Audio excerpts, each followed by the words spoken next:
Okay, hello everyone, welcome to Radiant Coaching Classes. मेरा नाम है शहबाज पठान और मैं आपको यहाँ पे मैथमेटिक्स से सब्जेक्ट टीच करता हूँ। ठीक है, आज हमारा होने वाला है नेक्स्ट चैप्टर जिसका नाम है रिलेशन एंड फंक्शन। ठीक है ना, रिलेशन एंड फंक्शन। ठीक है, कुछ लोग सोच रहे होंगे सर आपने लास्ट वीडियो लेक्चर में कहा था कि हम तो सेट के प्रीवियस ईयर के क्वेश्चन डिस्कस करने वाले, बट जब मैंने आज देखा कि आज है आपका फ्राइडे, ठीक है, और कल मुझे एक वर्कशीट आपको सेंड करनी ही है। ठीक है, तो मैं जो वर्कशीट आपको सेंड करूँगा वो सेट चैप्टर से रिलेटेड रहेगी। ठीक है, और उसी वर्कशीट को हम लोग मंडे को डिस्कस करेंगे। तो उसी में मैं आपको प्रीवियस ईयर के क्वेश्चन दे दूंगा और जो इंपॉर्टेंट क्वेश्चन मैं लेने वाला था वो भी उस वर्कशीट में दे दूंगा, ताकि आपकी प्रैक्टिस भी हो जाए, आप खुद से उसको ट्राई भी करो और नेक्स्ट वीडियो लेक्चर में हम लोग उसके सॉल्यूशन भी डिस्कस कर लेंगे। तो इस वजह से मैंने सोचा कि चलो चैप्टर तो कंप्लीट हो गया, वर्कशीट आपको कल देनी ही है तो वर्कशीट दे दूंगा और उसी का डिस्कशन कर लूँगा। ठीक है, तो आज हम लोग स्टार्ट करेंगे एक second chapter relation and function. Second chapter relation and function. ठीक है, देखो ये जो चैप्टर है इसके दो पार्ट है, एक पार्ट 11th में है और एक पार्ट 12th में है। ठीक है, अच्छा अब यहाँ पे कुछ बच्चों का कन्फ्यूज़न होगा तो मैं आपका कन्फ्यूज़न पहले क्लियर करा लेता हूँ। जो बच्चे स्टेट बोर्ड के हैं, जो बच्चे सिर्फ महाराष्ट्र बोर्ड के हैं, उनको रिलेशन एंड फंक्शन ये चैप्टर क्लास 11th में ही मिलेगा। ठीक है, और जो बच्चे सीबीएसई के हैं उनको रिलेशन एंड फंक्शन ये चैप्टर 11th में भी मिलेगा और 12th में भी मिलेगा।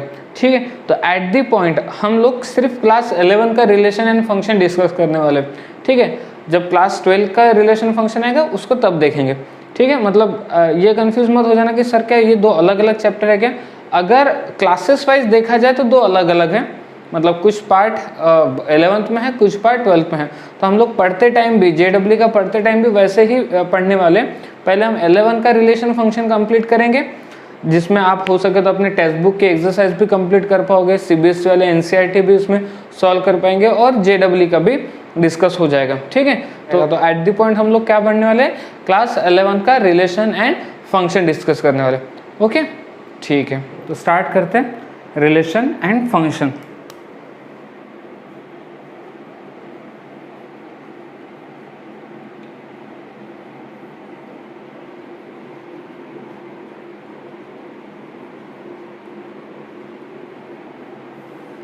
Relation and function. ठीक है, एक्चुअल रिलेशन पे आने से पहले हमें कुछ डेफिनेशन, कुछ टर्मिनोलॉजीज के बारे में पता करना है, जिसमें से फर्स्ट है Cartesian product of two sets. Cartesian product of two sets. ठीक है, इसकी जो फॉर्मल डेफिनेशन है, ठीक है, जो वर्ड टू वर्ड डेफिनेशन है, मैं आपको नोट्स के साथ अपलोड कर दूंगा, आपके ग्रुप में भी सेंड कर दूंगा। ठीक है, तो आप अगर आप नोट्स कॉपी कर रहे हो तो आप वहाँ से कॉपी कर सकते हो। ठीक है, यहाँ तो हम लोग क्या करेंगे, इसका एक्चुअल जो कंसेप्ट है वो समझेंगे। So Cartesian product of two sets. Cartesian product of two set क्या होता है, जैसे मान लो आपके पास एक सेट A दिया है, जैसे मान लो इस सेट में है 1 2, एक सेट A दिया है और एक सेट B दिया है, एक सेट B दिया है A B C। ठीक है, सेट A गिवन है, सेट B गिवन है। सो कार्टेशियन प्रोडक्ट का मतलब होता है A क्रॉस B। आप इसको ऐसे रीड कर सकते हो, A क्रॉस B। मतलब सिंपली लैंग्वेज में अगर आप बोल सकते हो तो दो सेट का क्या मल्टीप्लिकेशन, दो सेट का प्रोडक्ट, उसी को हम लोग कहते हैं कार्टेशियन प्रोडक्ट। ठीक है, अब A cross B find out कैसे करते हैं वो देखो ध्यान से। हमें क्या करना है, A का क्रॉस किसके साथ, B के साथ। ठीक है, तो क्या करना, 1 की पेयरिंग करना सबके साथ। ठीक है, ध्यान से देखो, 1A फिर 1B फिर 1C। बस समझ में आ गए। A क्रॉस B करे तो A क्रॉस B करे तो A में जो एलिमेंट है उनके क्या करेंगे, पेयरिंग करेंगे। 1A 1B 1C फिर 2A 2B 2C। इसी को हम कहते हैं कार्टेशियन प्रोडक्ट, इसी को क्या बोलते हैं, कार्टेशियन। तो ये हो गया A क्रॉस B। तो A क्रॉस B, तो फिर अगर हमें किसी ने पूछा कि B क्रॉस A क्या होगा, तो आप क्या करना है, सेट B की पेयरिंग करना है, सेट B की पेयरिंग करना है किसके साथ, A के साथ। तो क्या होगा, पहले A पेयर का होगा ये आ जाएगा A1 फिर A2, उसके बाद फिर B1, फिर B2, फिर C1, फिर C2। ठीक है, बात समझ में आ गई। तो ये होता है A क्रॉस B और B cross A। A cross B मतलब A की पेयरिंग करना है B के साथ, और B क्रॉस A का मतलब B की पेयरिंग करना है A के साथ। ओके, ये बात समझ में आ गई। तो अच्छा, अगर ये बात समझ में आ गई तो इसको देखने के बाद आपको ये भी समझ में आ जाएगा कि A क्रॉस B और B क्रॉस A इक्वल नहीं है। ये बात समझ में आ गई होगी कि A क्रॉस B और B क्रॉस A इक्वल नहीं है। A क्रॉस B, अच्छा A क्रॉस B क्या बेसिकली एक सेट है, बेसिकली क्या एक सेट है। B क्रॉस A भी क्या बेसिकली एक सेट है। अब देखो A क्रॉस B में कौन सा एलिमेंट है, पहला एलिमेंट अगर आप देखो तो 1A है और यहाँ पे A1 है, तो क्या ये इक्वल होगा, क्या नहीं होगा, इक्वल नहीं होगा। तो इससे ये पता चल रहा है कि A क्रॉस B और B क्रॉस A इक्वल नहीं आएंगे, A cross B cross A equal नहीं आएंगे। अच्छा, ये जो एलिमेंट्स होते हैं ना, ये जो एलिमेंट्स है इनका पर्टिकुलर नाम है, इसको हम लोग कहते हैं ऑर्डर्ड पेयर। इसको क्या बोलते हैं, ऑर्डर्ड पेयर। बात समझ में आ गई। जो A क्रॉस B के अंदर जो एलिमेंट्स होते हैं इनको हम कहते हैं ऑर्डर्ड पेयर। ठीक है, अच्छा ऑर्डर्ड पेयर में खास बात यह है कि जैसे मान लो ये एक ऑर्डर्ड पेयर है 1, A, ठीक है ना, 1, A और A, 1 ये इक्वल नहीं होते हैं, ये इक्वल नहीं होते। क्योंकि अगर आप बोलोगे कि सर सेट के अंदर तो आपने बोला था कि 1, 2 और 2, 1 ये इक्वल होते हैं। हाँ, बात बिल्कुल सही है, सेट के अंदर है, बट ये क्या है, ऑर्डर्ड पेयर है। 1, A और A, 1 इक्वल नहीं होते। उसी तरीके से जैसे मान लो एक पॉइंट A है, एक पॉइंट है 1, 2 और एक पॉइंट B है 2, 1। पॉइंट A के कोऑर्डिनेट है 1, 2, पॉइंट B के कोऑर्डिनेट है 2, 1। तो क्या ये इक्वल है, क्या नहीं है। इसलिए तो इसको हम लोग क्या बोलते हैं, ऑर्डर्ड पेयर।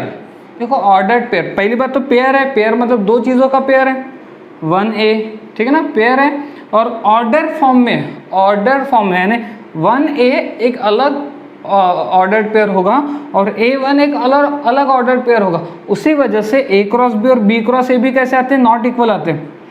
तो बात समझ में आ गई।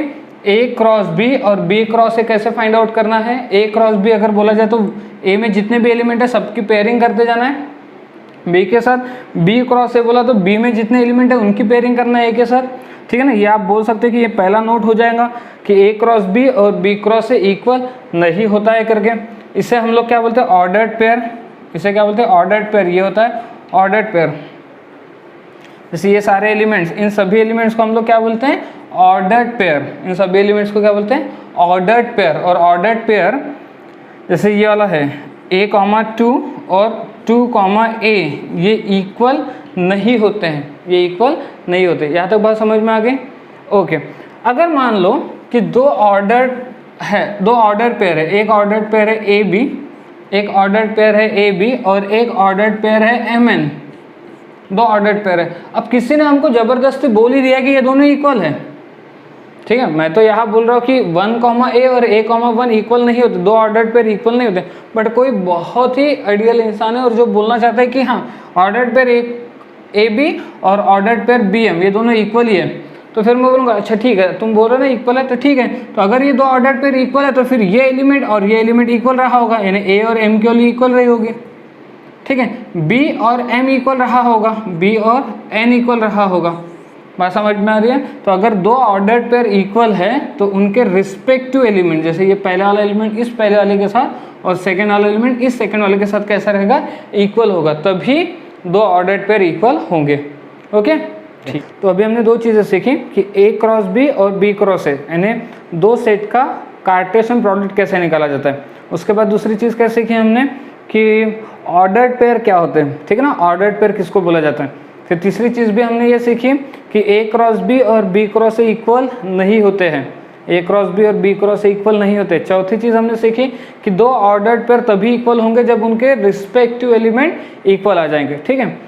ओके, तो फिर से एक बार मैं बता देता हूँ आपको। पहली चीज़ हमने क्या सीखी, अगर मान लो एक सेट A दिया है 1, 2 और एक सेट B दिया है A, B, C, तो A क्रॉस B क्या होता है, A क्रॉस B क्या होता है, 1A, 1B 1C और फिर 2A 2B 2C, ठीक है। अगर हमें B क्रॉस A निकालना है तो B क्रॉस A निकालना है तो B क्रॉस A कितना होगा, B की A के साथ पेयरिंग करना है तो A1 A2 B1 B2, ठीक है, फिर C1 C2, ये B क्रॉस A हो गया।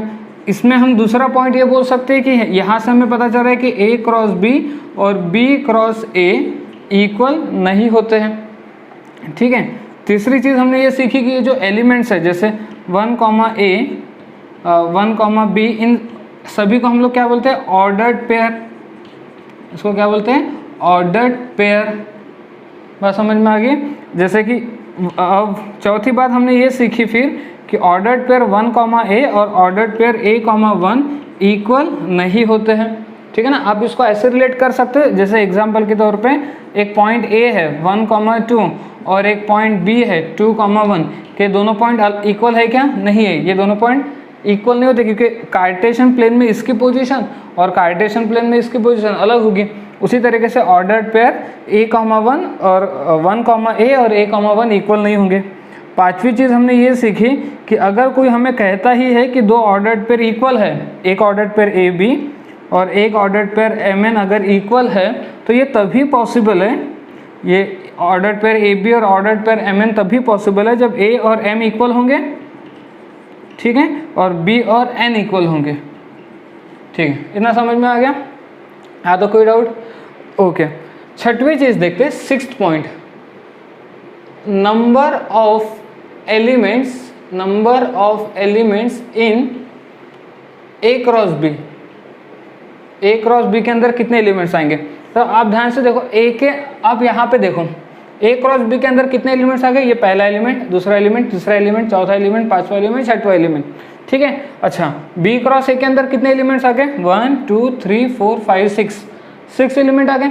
अब आप ये थोड़ा सा इसको ऑब्जर्व करो कि A के अंदर कितने एलिमेंट्स हैं, A सेट के अंदर कितने एलिमेंट्स है, 2, B सेट के अंदर कितने एलिमेंट्स है, 3, तो 2 × 3 6, तो देखो 6 आ गए। यानी कि अगर सेट A के अंदर अगर m एलिमेंट्स है और सेट B के अंदर n एलिमेंट्स है, एक सेट A है जिसके अंदर नंबर ऑफ एलिमेंट्स क्या है, चलो किसी और लेटर से दिखा देता, P है, और एक सेट B है जिसके अंदर नंबर ऑफ एलिमेंट्स क्या है, Q है, तो फिर number of elements in A cross B, तो A क्रॉस B के अंदर कितने एलिमेंट्स आएंगे, P × Q आ जाएंगे। A क्रॉस B के अंदर कितने एलिमेंट्स आ जाएंगे, P × Q। देखो A के अंदर कितने एलिमेंट्स है, 2, और B के अंदर कितने एलिमेंट्स है, 3, तो 2 × 3 6, देखो आगे 6, ठीक है। अच्छा, अगर किसी ने पूछा ठीक है तो फिर B क्रॉस A के अंदर कितने एलिमेंट आएंगे, B क्रॉस A के अंदर भी P × Q एलिमेंट ही आने वाले, B क्रॉस A के अंदर भी P × Q ही आएंगे, ओके।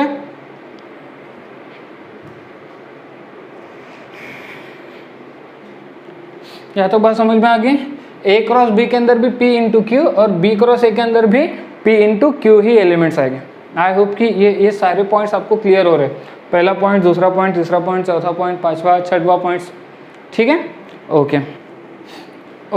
तो अभी हमने जितना डिस्कस किया है, चलो उसके बेसिस पे कुछ एग्जांपल करके देखते हैं, तो आपको और वो जो कंसेप्ट है, देखो मैथमेटिक्स में क्या होता है, थ्योरेटिकल पढ़ना मतलब सफिशिएंट नहीं है कि थ्योरी पढ़ लिया तो आ जाएगा।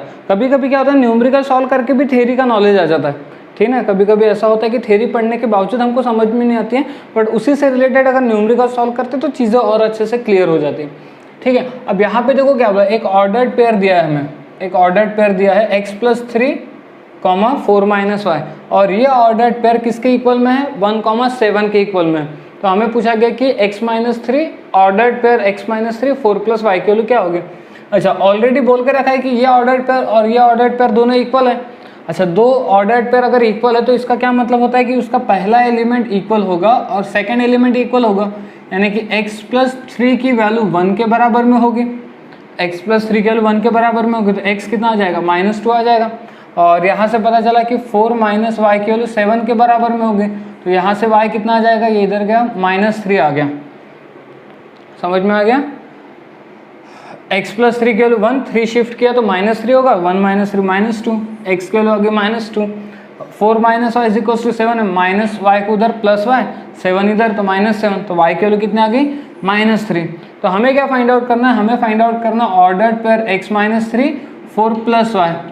तो ये किसके बराबर में आएगा, x की वैल्यू कितने आ गई -2, तो -2 - 3 -5 हो जाएगा, और y की वैल्यू कितनी आ गई -3 + y -3 + y, ये कितना हो जाएगा 1 हो जाएगा। बात क्लियर हो गई। तो ये हमारा आंसर निकल के आ गया। ठीक है, तो काफ़ी सिंपल है। मतलब यहाँ कंसेप्ट कौन सा यूज़ किया कि दो ऑर्डर्ड पेयर इक्वल बोले गए हैं। यहाँ देखो दो ऑर्डर्ड पेयर इक्वल बोले गए, ठीक है। अब यहाँ देखो, अब ये क्वेश्चन ऐसा है कि ये सेट पे बेस है। अगर आपको सेट आता है तो यहाँ पे अपने कोई दिक्कत नहीं होगी।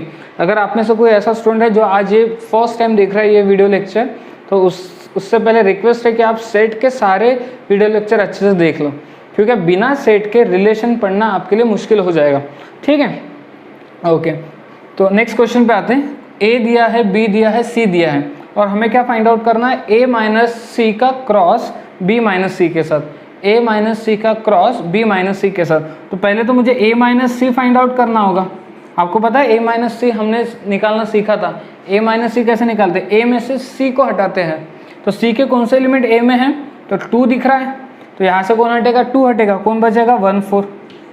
याद है ए माइनस सी कैसे निकालते हैं, ए माइनस सी ए में से सी के एलिमेंट को हटाते हैं। तो सी में कौन सा एलिमेंट है 2 5, तो उसमें से कौन सा एलिमेंट हटेगा 2 ही हटेगा, 5 नहीं हटेगा, 5 है ही नहीं यहाँ पे। ठीक है ना, तो क्या बचा 1 4 बचा।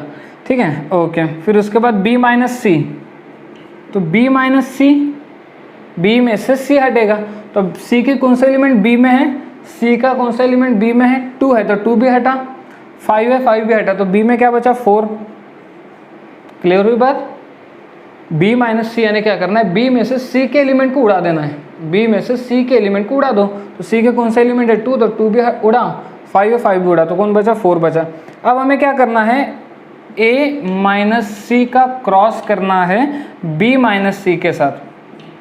ए माइनस सी का क्रॉस करना है किसके साथ, बी माइनस सी के साथ। क्रॉस कैसे करते हैं, ये एलिमेंट की पेयरिंग होंगी किसके साथ, इसके साथ। तो पहले 1 पेयर करेगा 4 के साथ, तो 1 4 आ जाएगा। ठीक है, 1 4 आ गया, फिर 4 4 आ जाएगा। तो ये क्या फाइंड आउट हो गया हमारा, A minus C cross B minus C. Okay okay. तो अभी हमने सीखा कि दो अगर सेट हमें दिया है तो ए क्रॉस बी कैसे निकालते हैं। अब आता है कि अगर मान लो मेरे पास 3 सेट दिए, एक सेट ए दिया है जिसमें ए बी है, ठीक है, एक सेट बी दिया है इसमें 1 2 है, ठीक है, और एक सेट सी दिया है, इसमें एम एन है, इसमें क्या है m n. A b c हमें दिए, 3 सेट दिए, और अब मुझे पूछा गया कि ए क्रॉस बी क्रॉस सी क्या होगा, ए क्रॉस बी क्रॉस सी क्या होगा। ठीक है, ये हमको फाइंड आउट करना है। तो सबसे पहले हम क्या फाइंड आउट करेंगे, ए क्रॉस बी फाइंड आउट कर लेते हैं। सबसे पहले क्या फाइंड आउट करते हैं, ए क्रॉस बी। तो ए क्रॉस बी मेरे ख्याल से सबको आ ही जाएगा। ए में जो एलिमेंट्स हैं उनकी पेयरिंग करना है, तो ए 1 के साथ पेयर करेगा, फिर ए 2 के साथ पेयर करेगा, फिर बी 1 के साथ पेयर करेगा, और फिर बी 2 के साथ पेयर करेगा। तो ये क्या मिल गया हमें, ए क्रॉस बी। फिर हमें क्या फाइंड आउट करना है, ए क्रॉस बी का क्रॉस किसके साथ, सी के साथ। तो ए क्रॉस बी में जो एलिमेंट है, अब देखो ए क्रॉस बी का क्रॉस करना है किसके साथ, सी के साथ। तो ए क्रॉस बी में जो एलिमेंट्स हैं उनकी पेयरिंग सी में जो एलिमेंट्स हैं, ए क्रॉस बी में ये एलिमेंट्स हैं, इनकी पेयरिंग किसके साथ, सी में जो एलिमेंट है। तो पहले A1 पेयरिंग होगा M के साथ, यानी A1 M आएगा, फिर A1 N आ जाएगा, ठीक है, फिर A2 M आएगा, फिर A2 N आ जाएगा, फिर B1 M आएगा, फिर B1 N आ जाएगा, फिर B2 M आएगा, और फिर B2 N आ जाएगा। ठीक है, तो ये क्या मिल गया हमें, A cross B cross C। क्या मिल गया, A cross B cross C। अच्छा, A क्रॉस B जब है तब इसको हम लोग क्या बोलते हैं, ऑर्डर्ड पेयर। पेयर मतलब 2, ऑर्डर्ड पेयर। तो A cross B cross C में जो एलिमेंट्स आते हैं इसको क्या बोलेंगे, ऑर्डर्ड ट्रिपलेट। इसको क्या बोलेंगे, ऑर्डर ट्रिपलेट। बात समझ में आ गई। तो फिर अब हमने ये तो देख लिया कि अगर मान लो एक सेट ए है जिसके अंदर p एलिमेंट्स हैं, एक सेट B है जिसके अंदर Q एलिमेंट्स हैं, और एक सेट C है जिसके अंदर R एलिमेंट्स हैं। तो फिर अगर हमें किसी ने पूछा कि number of elements A cross B cross C क्या होगा, तब देखो ध्यान से, A cross B cross C में कितने एलिमेंट आ गए, 1 2 3 4 5 6 7 8। तो A के अंदर कितने एलिमेंट्स है, 2। A के अंदर कितने एलिमेंट्स है, 2। B के अंदर कितने एलिमेंट्स है, यहाँ पे भी 2 है। C के अंदर कितने एलिमेंट्स है, यहाँ पे भी 2 है। तो ऐसा बोल सकता हूँ मैं 2 इंटू 2 इंटू 2 बोल सकते हैं। तो अगर A के अंदर P एलिमेंट्स है, B के अंदर Q एलिमेंट्स है, C के अंदर R एलिमेंट्स है, तो A cross B cross C के अंदर कितने एलिमेंट्स आएंगे, P into Q into R, ये हो जाएगा। मतलब P A के अंदर जितने एलिमेंट्स है इंटू B के अंदर जितने एलिमेंट्स है इंटू C के अंदर जितने एलिमेंट्स हैं। बात क्लियर होगी। तो A cross B cross C कैसे फाइंड आउट करना, क्लियर हो गया। और A cross B cross C के अंदर कितने एलिमेंट्स आएंगे ये पता करना है, तो A में जितने एलिमेंट्स आएंगे इंटू P में जितने B में जितने एलिमेंट्स आएंगे इंटू C में जितने एलिमेंट्स आ जाएंगे। ओके, ठीक है। ओके, चलिए क्वेश्चन ट्राई करते हैं। यहाँ क्या बोला, A सेट के अंदर 3 एलिमेंट है, B सेट के अंदर 4 एलिमेंट है। तो हमें पूछा गया number of elements in A cross B। तो फॉर्मूला क्या हो जाएगा कि number of elements in A into number of elements in A into number of elements in B।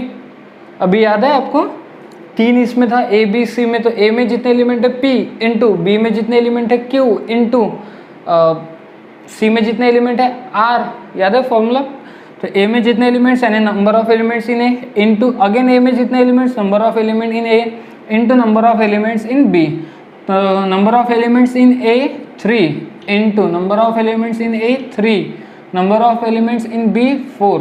तो this is 3 into 3 9, 9 4 36। So number of elements in A cross B is equals to 36.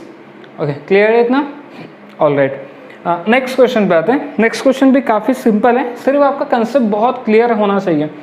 क्या बोला, suppose that the number of elements in A is P and the number of elements in set B is Q and the number of elements in A cross B is 7, then P square plus Q square. ठीक है, बात clear हो रही है कि A के अंदर कितने एलिमेंट्स है, A के अंदर P एलिमेंट्स है, A के अंदर P एलिमेंट्स है, B के अंदर Q एलिमेंट्स है, B के अंदर Q एलिमेंट्स है। तो number of elements in A cross B के अंदर कितने एलिमेंट्स है, 7 एलिमेंट्स है, ये गिवन है। तो हमें पता करना है कि P square plus Q square की वैल्यू क्या आएगी। तो पहले ये देखते हैं कि number of elements in A cross B का फॉर्मूला क्या हो जाएगा। So number of elements in A into number of elements in B। ठीक है, यहाँ तो बात क्लियर है। अच्छा, number of element, so A cross B में कितने एलिमेंट्स है, A क्रॉस B में है 7 एलिमेंट्स, और A में कितने एलिमेंट्स है, P है, B में कितने एलिमेंट्स है, Q है। ठीक है, अब पहले तो आप ये समझो कि A के अंदर कितने एलिमेंट्स होते हैं। जैसे मान लो एक सेट A है, तो इसमें या तो 0 एलिमेंट्स होंगे, या तो 1 एलिमेंट्स होगा, या तो फिर 2 एलिमेंट्स हो गए, या तो 3 हो गए, या तो 4 हो गए। आप ऐसा बोल सकते हो क्या कि सेट A के अंदर ना 3.5 एलिमेंट्स है। सेट A के अंदर 3.5 एलिमेंट्स होंगे क्या आप 3.5 एलिमेंट्स इसमें लिख पाओगे क्या, नहीं लिख पाओगे। यानी कि सेट A के अंदर जो n है, n कहाँ बिलोंग करेगा, होल नंबर में, क्योंकि शुरुआत कहाँ से होगी। आप ये बोलोगे ना कि सेट A के अंदर या तो 0 एलिमेंट होंगे, या तो 1 एलिमेंट होगा, या तो 2 एलिमेंट हो गया, या तो 3। तो शुरुआत कहाँ से हो रही है, 0 से। उसके बाद क्या आएगा, 1, फिर 2, फिर 3, फिर 4, ये सब आएगा। ठीक है, तो क्या आप ऐसा कुछ सोच सकते हो क्या, मतलब देखो सेट के अंदर जो एलिमेंट्स आने वाले हैं, उनकी शुरुआत कहाँ से होगी, 0 से, और कहाँ तक जाएगी, इन्फिनिटी तक। लेकिन नंबर कौन से आने वाले, 0 आएगा, 1 आएगा, 2 आएगा, 3 आएगा, 4 आएगा, ऐसा। तो यानी कि होल नंबर आएंगे, ये बोल सकते हैं। तो यहाँ पे आप ये बोल सकते हैं कि P एंड Q जो है, P एंड Q कहाँ बिलोंग करेंगे, होल नंबर में, क्योंकि यहाँ इन्होंने क्या बोला है कि A के अंदर P एलिमेंट्स है, A के अंदर P एलिमेंट्स है। अब P क्या क्या हो सकता है, P 0 हो सकता है, यानी कि 0 एलिमेंट्स है, P 1 हो सकता है, यानी A के अंदर 1 एलिमेंट्स है, P 2 हो सकता है, यानी A के अंदर 2 एलिमेंट्स है, एंड सो ऑन। वैसे बी के अंदर कितने एलिमेंट्स है, क्यू एलिमेंट्स है, तो बी सेट के अंदर या तो हो सकता है 0 एलिमेंट हो तो क्यू की वैल्यू 0 होगी, या तो हो सकता है 1 एलिमेंट हो तो क्यू की वैल्यू 1 होगी, या तो बी के अंदर 3 एलिमेंट होंगे तो क्यू की वैल्यू 3 होगी। तो बात समझ में आ रही? तो पी की शुरुआत जो है, पी की शुरुआत कहाँ से होगी, 0 से। 0 होगा पी, 1 होगा या 2 होगा या 3 होगा या 4 होगा एंड सो ऑन, इस तरीके से। आई होप कि मैं जो बोलना चाहता हूँ वो आपके कंसेप्ट क्लियर हो रहे हैं, ठीक है। Q की वैल्यू क्या हो सकती है, Q की वैल्यू क्या हो सकती है, Q क्या है, पहले ये समझो Q क्या है। Q ये बता रहा है कि B के अंदर कितने एलिमेंट्स हैं। Q क्या है, Q एक नंबर है जो ये बताना चाहते हैं कि B के अंदर कितने एलिमेंट्स हैं। तो B के अंदर कितने एलिमेंट हो सकते हैं, आप सोचो। B के अंदर कुछ भी एलिमेंट नहीं होंगे यानी कि 0 होगा। B के अंदर एक एलिमेंट हो सकता है, 2 हो सकते हैं, 3 हो सकते हैं। B के अंदर कभी ऐसा नहीं होगा कि 3.5 एलिमेंट्स है, ठीक है ना, ऐसा नहीं होगा, या 0.1 एलिमेंट्स है, ऐसा नहीं। तो Q की जो शुरुआत है वो भी कहाँ से होगी, 0 होगी, 1 होगी, 2 होगी, 3 होगी, 4 एंड सो ऑन। अब आपको ये सोचना है कि यहाँ पे क्या बोला है कि P इंटू क्यू करने पे, P इंटू क्यू करने पे क्या आने वाला है, 7। P इंटू क्यू करने पे 7 आने वाला। तो क्या आप ऐसे दो नंबर सोच सकते हो P और Q के, क्या ऐसे दो नंबर सोच सकते हो P और Q के जो इनमें बिलोंग करना चाहिए और उनका प्रोडक्ट कितना आना चाहिए, 7, ठीक है ना। P की वैल्यू या तो 0, 1, 2, 3, 4 हो सकती है, 5 हो सकती है, 6, 7, 8, 9 एंड सो ऑन। ऐसे Q की वैल्यू भी 4, 5, 6, 7, 8, 9 एंड सो ऑन। तो अब आपको क्या सोचना है कि मुझे ऐसे दो नंबर सोचना है जिनका मल्टीप्लिकेशन करने पे क्या आ जाए, 7 आ जाए। तो ऐसे दो नंबर कौन से हो सकते हैं, P की वैल्यू 1 और Q की वैल्यू क्या होगी, 7, क्योंकि तभी तो P इंटू क्यू करने पे आंसर कितना आएगा, 7 आ जाएगा, ठीक है। ये एक पॉसिबिलिटी हो सकती है। अच्छा, दूसरी पॉसिबिलिटी ये हो सकती है कि P की वैल्यू 7 और Q की वैल्यू 1, ये एक पॉसिबिलिटी होती है। देखो इन दोनों का मल्टीप्लिकेशन करने पे भी कितना आ रहा है, 7, और इन दोनों का मल्टीप्लिकेशन करने पे भी कितना आ रहा है, 7 आ रहा है। अच्छा, हमें क्या फाइंड आउट करना है, हमें फाइंड आउट करना है P square plus Q square. तो P square plus Q square, अगर मैं पहली कंडीशन के बारे में सोचूं तो 1 का स्क्वायर प्लस 7 का स्क्वायर, 1 का स्क्वायर प्लस 7 का स्क्वायर कितना आ गया, 50। या फिर अगर मैं दूसरी कंडीशन सोचूं, दूसरी कंडीशन 7 का स्क्वायर प्लस 1 का स्क्वायर, ये भी कितना आ जाएगा, 50 आएगा। तो दोनों ही केस में P square plus Q square की वैल्यू कितनी आ रही है, 50 आ रही है, ठीक है। तो देखो क्वेश्चन तो काफ़ी सिंपल था। अगर आपका ये कंसेप्ट क्लियर नहीं है कि ये जो P और Q है ये कहाँ बिलोंग करेंगे, तो ये P और Q कहाँ बिलोंग करेंगे, होल नंबर में। P और Q कहाँ बिलोंग करने वाले, होल नंबर में बिलोंग करने वाले। तो फिर अब हमें ऐसे दो होल नंबर सोचना है जिनका मल्टीप्लिकेशन क्या आ जाए, 7 आ जाए। अगर आपके दिमाग में ऐसे दो नंबर आ रहे हैं जो होल नंबर है और उनका मल्टीप्लिकेशन 7 आ रहा है इनके अलावा, तो आप मुझे ज़रूर कमेंट में बताना कि वो दो नंबर कौन से, अगर आप सोच पाओ तो। बट कंडीशन क्या है कि वो नंबर कहाँ होने चाहिए, होल नंबर में होने चाहिए, ओके, ठीक है, ओके। आगे बढ़ते हैं, ठीक है, और कुछ एग्जाम्पल करते हैं, ठीक है। चलो ध्यान से देखो, यहाँ क्या बोला, एक सेट X है, सेट X है जिसमें सेट X के अंदर A, B और C एलिमेंट है। सेट X के अंदर A, B, C एलिमेंट है। और सेट Y जो है वो क्या है, एम्प्टी सेट है। एम्प्टी सेट है मतलब खाली है। सेट Y क्या है, एम्प्टी सेट है। अब हमें पूछा गया कि X सेट का क्रॉस किसके साथ, Y के साथ कितना आएगा। तो क्रॉस में हम लोग क्या करते हैं, X में जो एलिमेंट है उनकी पेयरिंग करते हैं, किसके साथ, Y में जो एलिमेंट है। अब Y में तो कोई एलिमेंट है ही नहीं, Y में कोई एलिमेंट है क्या, नहीं है। तो इसका मतलब कुछ एलिमेंट्स आएंगे क्या, नहीं आएंगे। तो X क्रॉस Y क्या आएगा, एक एम्प्टी सेट आ जाएगा। X क्रॉस Y क्या आएगा, एम्प्टी सेट आ जाएगा। ओके, इतनी बात क्लियर हो गई, ओके। अब यहाँ पे ध्यान दो। अच्छा, ये क्वेश्चन कराने से पहले मैं आपको एक इसका रिवर्स वे पूछ लेता हूँ। जैसे मान लो एक सेट A दिया है, एक सेट है 1, 2 और एक सेट B है, इसमें है A, B, ठीक है। एक सेट A है 1, 2 और एक सेट B है A, B। अगर मैं आपको पूछता हूँ कि A क्रॉस B क्या होगा, A क्रॉस B क्या होगा, तो A क्रॉस B कितना हो जाएगा, 1A 1B, ठीक है। और फिर 2A और 2B। ये बात क्लियर हो गई, ठीक है, ठीक है। अब मैं आपको ये बोलूँ कि अब आपको ये गिवन दिया, A क्रॉस B गिवन दिया है, A क्रॉस B गिवन दिया, तो ये बताओ कि A सेट के अंदर कौन से एलिमेंट होंगे और B सेट के अंदर कौन से एलिमेंट होंगे, ठीक है। इससे पहले हमारे पास सेट ए दिया था, सेट बी दिया था, तो हमने ए क्रॉस बी निकाला। अब आपके पास ए क्रॉस बी दिया और आपको बताना ए सेट में और बी सेट में कौन से एलिमेंट होंगे। तो बहुत सिंपल है, ये जो पहले वाले एलिमेंट होंगे, जो फर्स्ट एलिमेंट होंगे वो ए सेट के होंगे, और ये जो सेकेंड एलिमेंट होंगे ये बी सेट के होंगे। तो 1 1, तो 1 1 तो 2 बार नहीं लिखते, एक ही बार लिखते हैं 2, ठीक है। और बी सेट में क्या होंगे, ए होगा और बी होगा। बात क्लियर हो गई, ठीक है। अगर ये समझ में आ गया तो अब आप यहाँ से आसानी से बता सकते हो,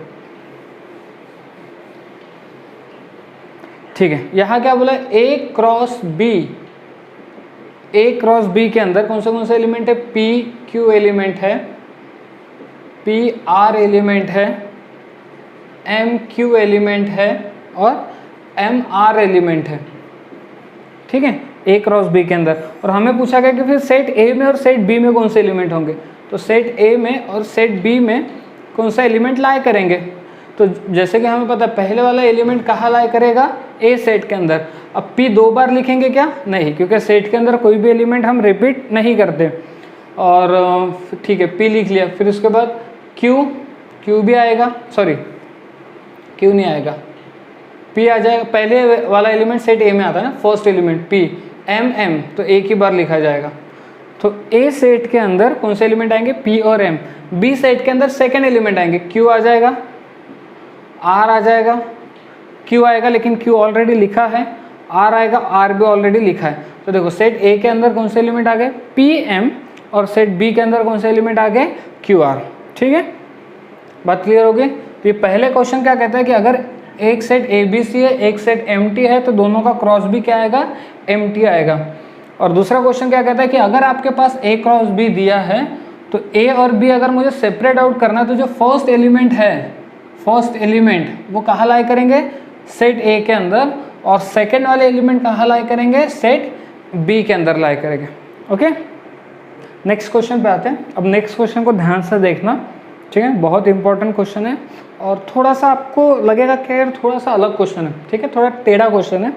अब ध्यान से देखो, the Cartesian product of A cross ए मतलब हैज़ 9 एलिमेंट, मतलब वो क्या बोलना चाहते हैं कि ए क्रॉस ए के अंदर कितने एलिमेंट्स आएंगे, 9 एलिमेंट्स आएंगे। कितने एलिमेंट्स आएंगे, 9 एलिमेंट्स आ जाएंगे।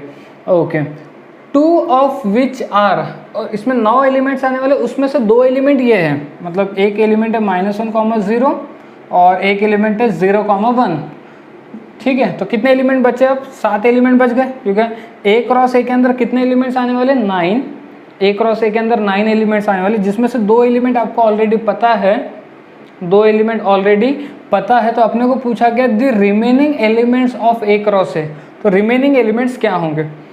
अब पहले तो हमें तो ये पता करना पड़ेगा ना कि ए के अंदर कितने एलिमेंट्स हैं।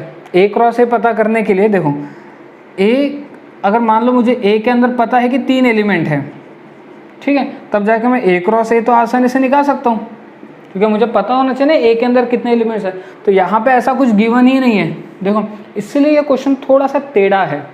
नॉर्मली हमारे पास क्या होते हैं, सेट होते हैं, 2 सेट दिए होते हैं, तो हम उससे ए क्रॉस भी निकाल सकते हैं, या एक सेट भी दिया तो ए क्रॉस ए तो निकाल ही सकते हैं। बट यहाँ पे ऐसा कुछ नहीं है। यहाँ पे इन्होंने क्या बोला गया कि ए क्रॉस ए के अंदर कुछ एलिमेंट्स हमें पता है, ए क्रॉस ए के अंदर टोटल कितने एलिमेंट्स आने वाले, 9, जिसमें से 2 एलिमेंट मुझे पता है, तो मुझे बाकी के एलिमेंट्स क्या होंगे ये पता करना है। तो बाकी के एलिमेंट्स पता करने के लिए मैं पहले तो मुझे ए में कौन से एलिमेंट आएंगे ये पता करना पड़ेगा, ठीक है। अच्छा, एक बार फिर से मैं आपको थोड़ा सा बैक में लेके जाता हूँ। ये जो है ये ऑर्डर्ड पेयर -1, 0, -1, 0, ये कहाँ बिलोंग कर रहा है, ए क्रॉस ए में। कहाँ बिलोंग कर रहा है, ए क्रॉस ए में। अभी हमने जो लास्ट क्वेश्चन किया था उसमें हमें पता चलता है कि ये जो पहला एलिमेंट है -1, ये कहाँ बिलोंग करेगा, ए में, और जो दूसरा एलिमेंट है वो कहाँ बिलोंग करेगा, ए में। इसके लिए मैं थोड़ा सा आपको पहले और एक एग्जांपल दिखा देता हूँ। जैसे मान लो ए क्रॉस बी है, ठीक है, ए क्रॉस बी में हमें ये पता है कि A1, A कुछ एलिमेंट है, 2, B कुछ एलिमेंट है, 3, C कुछ एलिमेंट है। तो ए में कौन से एलिमेंट आएंगे, तो जो पहले वाला एलिमेंट है वो कहाँ बिलोंग करते हैं, ए में, ठीक है, और जो दूसरे वाले एलिमेंट होंगे, सेकेंड वाले एलिमेंट, वो कहाँ बिलोंग करेंगे, बी में। बात समझ में आ रही है। तो यहाँ पे हमें ये पता है कि ये -1 कॉमा 0 ए क्रॉस ए में बिलोंग कर रहे हैं। देखो -1 कॉमा 0 कहाँ बिलोंग कर रहे हैं, ए क्रॉस ए में।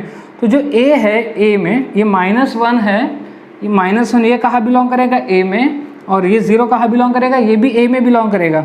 मतलब यहाँ से ये तो पता चल गया कि ए के अंदर कौन से एलिमेंट आने वाले, -1 और 0। क्लियर हो गया?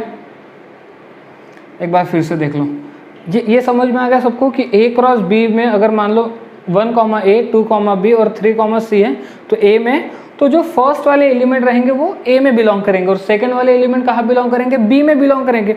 ये तो क्लियर हो गया। तो हमें यहाँ से ये बात तो पता है कि -1 कॉमा 0 कहाँ बिलोंग कर रहा है, ए क्रॉस ए में। अच्छा, ये भी पता है कि 0 कॉमा 1 भी कहाँ बिलोंग कर रहा है, ए क्रॉस ए में ही बिलोंग कर रहा है। ठीक है, तो अब ये मुझे फाइनल आंसर ये बताओ कि -1 कहाँ बिलोंग करेगा, -1 कहाँ बिलोंग करेगा, ए में। 0 कहाँ बिलोंग करेगा, वो भी ए में। अब आप ये मत सोचना कि ये ए और ये ए अलग है, नहीं, अलग अलग नहीं, एक ही बात शुरू है, एक ही बात शुरू है। ठीक है ना? तो -1 कहाँ बिलोंग कर रहा है, ए में, और 0 कहाँ बिलोंग कर रहा है, ए में। अच्छा, इधर देखो, 0 कहाँ बिलोंग कर रहा है, ए में, 1 कहाँ बिलोंग कर रहा है, ए में। ठीक है, फिर से एक बार, -1 कहाँ बिलोंग कर रहा है, सेट ए के अंदर, तो मैं -1 लिख लेता हूँ। 0 कहाँ बिलोंग कर रहा है, सेट ए के अंदर, तो मैं सेट में 0 भी लिख लेता हूँ। ठीक है, अच्छा, 0 कहाँ बिलोंग कर रहा है, सेट ए में, तो मैंने 0 लिख चुका हूँ। 1 कहाँ बिलोंग कर रहा है, सेट ए में। तो देखो अभी आपको ये पता चल गया कि ए के अंदर कौन से एलिमेंट है, -1 0 1। ए के अंदर कौन से एलिमेंट है, -1 0 1। आई होप कि आपको ये बहुत अच्छे से समझा होगा, क्योंकि पहला वाला एलिमेंट ए में बिलोंग करेगा, दूसरा वाला एलिमेंट भी ए में बिलोंग करेगा। इधर से पहला वाला एलिमेंट ए में बिलोंग करेगा, दूसरा वाला एलिमेंट भी ए में बिलोंग करेगा, यानी ए में -1 0 1 बिलोंग कर रहे हैं। तो फिर ए क्रॉस ए में, ए क्रॉस ए में, ए क्रॉस ए का मतलब -1 0 1 का क्रॉस किसके साथ, -1 0 1 के साथ, यही होगा ना। ए क्रॉस ए का मतलब -1 0 1 का क्रॉस किसके साथ, -1 0 1 के। तो पहले -1 पेयरिंग करेंगे सबके साथ, -1 सबके साथ पेयरिंग करेंगे, तो -1 आ गया, -1 0 आ गया, -1 1 आ गया। फिर 0 पेयरिंग करेगा, तो 0 -1 आ गया, 0 0 आ गया, 0 1 आ गया। ठीक है, फिर 1 पेयरिंग करेगा, तो 1 -1 आ गया, 1 0 आ गया, और 1 1 आ गया। तो ये देखो, ये क्या मिल गया हमें, ए क्रॉस ए मिल गया, ए क्रॉस ए। इसमें से -1 कॉमा 0 आपको दिखाई दे रहा है क्या, हाँ देखो -1 कॉमा 0 दिखाई दे रहा है, 0 कॉमा 1 दिखाई दे रहा है क्या, ये देखो 0 कॉमा 1 भी हमें दिखाई दे रहा है। तो जो रिमेनिंग एलिमेंट होंगे, रिमेनिंग एलिमेंट ये रहेंगे। अच्छा, ए क्रॉस ए के अंदर कितने एलिमेंट्स आने वाले थे, 9, काउंट कर लो, 9 एलिमेंट है, 3 6 9। बात समझ में आ गई? तो यहाँ पे क्वेश्चन ना थोड़ा सा अलग दिया हुआ था, यहाँ आपको एक्चुअली सेट ए नहीं गिवन दिया था, सेट ए क्रॉस ए में के कुछ एलिमेंट्स पता थे, सेट ए क्रॉस ए के कुछ एलिमेंट्स पता थे। जो एलिमेंट्स पता थे हमने उससे ये पता किया कि ए में कौन से एलिमेंट्स आने वाले। बस एक बार ए के एलिमेंट्स पता चल गए तो फिर ए क्रॉस ए निकालना आसान है। तो हमारे रिमेनिंग एलिमेंट्स भी हमें अब पता चल गए।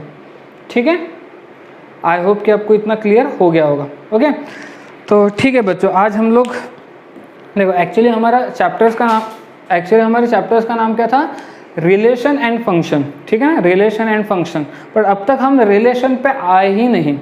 ठीक है ना, मतलब अब तक हमने रिलेशन के डेफिनेशन भी नहीं पढ़ी। अब तक जो हमने पढ़ा ना, हमने उसी को बहुत अच्छे से न्यूमेरिकल्स के थ्रू और समझा कि ऑर्डर्ड पेयर क्या होता है, क्रॉस कैसे निकालते हैं, ए क्रॉस ए कैसे निकालते हैं, ए क्रॉस बी कैसे निकालते हैं, अगर तीन सेट का क्रॉस निकालना वो भी कैसे निकालते हैं। ठीक है, तो अगर आपका ये पार्ट अब स्ट्रांग हो गया है अच्छे से, तब जाके हम रिलेशन को और अच्छे से समझ पाएंगे। ठीक है, तो मेरे आप लोगों से रिक्वेस्ट है कि रिलेशन अगर चैप्टर आपको समझना है तो आपको ये समझना बहुत ज़रूरी है। और आपको एक बात बता दूं, रिलेशन एंड फंक्शन पे जेईई में क्वेश्चन आ चुके हैं। ठीक है, सेट चैप्टर से डायरेक्ट क्वेश्चन तो आए नहीं है, सिर्फ एक ही बार आया है, वो भी मैं आपके वर्कशीट में मैंने डाल दिया है, तो आप वर्कशीट देख लेना अच्छे से। ठीक है, बट रिलेशन एंड फंक्शन पे पर्टिकुलर इस चैप्टर पे काफ़ी सारे क्वेश्चन आ चुके हैं। तो जैसे कि आपको पता चल रहा है, देखो कहीं ना कहीं अपने को सेट की ज़रूरत गिरने वाली है। ये देखो ये सब सेट का ही यूज़ हो रहा है, तो रिलेशन फंक्शन पढ़ने के लिए सेट की ज़रूरत है। तो जो भी बच्चों ने सेट ये चैप्टर को अच्छे से नहीं समझा है, आप लोगों से रिक्वेस्ट है कि उनको फिर से देखो। ठीक है ना, और अच्छा देखो, वीडियो लेक्चर का ना ये आपके लिए बहुत अच्छा फ़ायदा हो रहा है कि अगर मान लो कोई चीज़ नहीं समझ में आ रही है तो उसको फिर से अपन रिपीट करके देख सकते हैं। क्लास में क्या होता है, मैं एक बार आऊँगा, पढ़ा दूंगा और चले जाऊँगा, फिर मैं वही चीज़ बार बार रिपीट नहीं कर पाऊँगा। लेकिन वीडियो से क्या होगा, आप उस चीज़ को बार बार रिपीट कर सकते हो, ठीक है ना। आप अपने कंफर्ट जोन के हिसाब से उसको कभी भी देख सकते हो। अगर आपको लगता है कि मैं 9 से 10 रात के 9 से 12 का टाइम में कंफर्ट होता हूँ, उस टाइम पे मैं पढ़ सकता हूँ, आप उस टाइम पे वीडियो लेक्चर को देखो, ठीक है। या किसी को लगता है कि नहीं मैं दोपहर के टाइम पे ना मुझे नींद आती है, तो मैं उस टाइम पे ना वीडियो लेक्चर देख के मैं अपना टाइम यूटिलाइज कर सकता हूँ, वो भी टाइम देख सकता हूँ। बट यहाँ पे ऐसा, अगर ट्यूशन्स में आ गए तो ऐसा नहीं होगा। तो वीडियो लेक्चर का ये आपके लिए बहुत ज़्यादा बेनिफिट है, ठीक है। ओके, तो नेक्स्ट वीडियो लेक्चर में हम लोग रिलेशन एंड फंक्शन पे आएंगे, एक्चुअल रिलेशन एंड फंक्शन के टॉपिक पे आएंगे। अब तक तो हम कुछ बेसिक ही डिस्कस कर रहे थे, ठीक है। ओके, तो आज का अगर वीडियो आपको पसंद आया तो आप उसको डेफिनेटली लाइक करो, ठीक है ना। अपने दोस्तों के साथ शेयर करो ताकि उनको पता चले कि देखो हमारा सेट चैप्टर कंप्लीट हो चुका है, ठीक है ना। हमने सेट चैप्टर को बहुत ही डिटेल में डिस्कस कर लिया। अब हमने जेईई मेन का सेकंड चैप्टर भी स्टार्ट कर लिया है, तो ताकि वो लोग भी थोड़े से कॉन्शियस हो जाए कि हाँ देखो यार रेडिएंट में हो रहा है, इन बच्चों का देखो सिलेबस भी स्टार्ट हो गया, तो शायद वो भी ये चीज़ों को देखना स्टार्ट कर देंगे, ठीक है। तो इससे आपके ही दोस्तों का, आपके फ्रेंड्स का फ़ायदा होगा, ठीक है। साथ ही साथ आप इनके लिंक्स को अपने सोशल मीडिया पे अपलोड करो, ठीक है। ओके, तो आज यहीं पे स्टॉप होते हैं, नेक्स्ट वीडियो लेक्चर में आएंगे किसी नए टॉपिक के साथ। ओके, ठीक है।